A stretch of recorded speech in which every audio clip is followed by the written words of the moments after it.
Parfois, l'ennemi ne combat pas avec la peur. Il combat avec le repos au mauvais endroit. Parfois, j'ai envie de suivre, pas ceux qui ont trouvé leur voie, pas ceux qui avançaient avec conviction, ceux qui se contentent, ceux qui ont abandonné un rêve trop grand pour eux et qui ont choisi une vie plus douce, une vie qui n'exige pas de se battre chaque jour contre l'invisible. Parfois, je les regarde et je me dis que c'est un luxe. Le luxe de pouvoir déposer son appel sans être poursuivi par lui.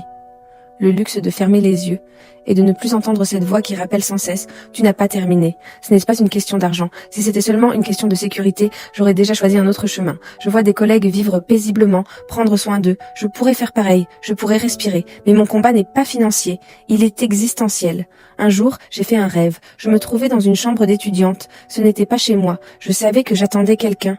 Comme à la fin d'un cours. La nuit tombait, il fallait rentrer. Mais j'étais bien, tellement bien. Une voix m'a murmuré que personne ne viendrait me chasser, que cet endroit était libre, que c'était pareil d'être là que d'être chez moi, que je pouvais rester. Et pendant un instant, j'ai eu envie d'y croire, parce que j'étais fatiguée, parce que dormir là aurait été plus simple que de me lever et de repartir. Mais mon esprit était conscient. Je me suis levée avec difficulté et j'ai dit non, je dois rentrer chez moi. Dans le couloir, j'ai croisé des membres de ma famille. Ils habitaient là, juste à côté. Encore une raison de rester. Encore un confort, encore une excuse. J'ai refusé. Je suis sortie. On m'a arrêtée. On m'a confisqué la voiture parce que je n'étais pas autorisée à être sur ce parking. Alors j'ai continué à pied.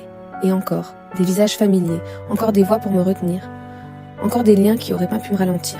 Mais je répétais seulement une chose, je dois rentrer chez moi. Aujourd'hui, je comprends. Ce rêve n'était pas seulement un rêve, c'était un avertissement.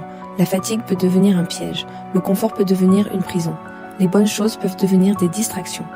Et parfois, l'ennemi ne combat pas avec la peur. Il combat avec le repos au mauvais endroit. Alors oui, mon cœur est partagé. Je suis reconnaissante d'avoir reçu une destinée. Mais je suis aussi fatiguée de la porter. Je ne sais pas toujours si je dois pleurer ou remercier. Je ne sais pas toujours si cette lucidité est un privilège ou un poids. Mais je sais une chose, je ne peux pas me contenter. Pas parce que je suis meilleure, pas parce que je suis plus courageuse, mais parce que je suis consciente. Et la conscience trace une ligne invisible entre deux vies. Une vie où l'on survit. Et une vie où l'on devient.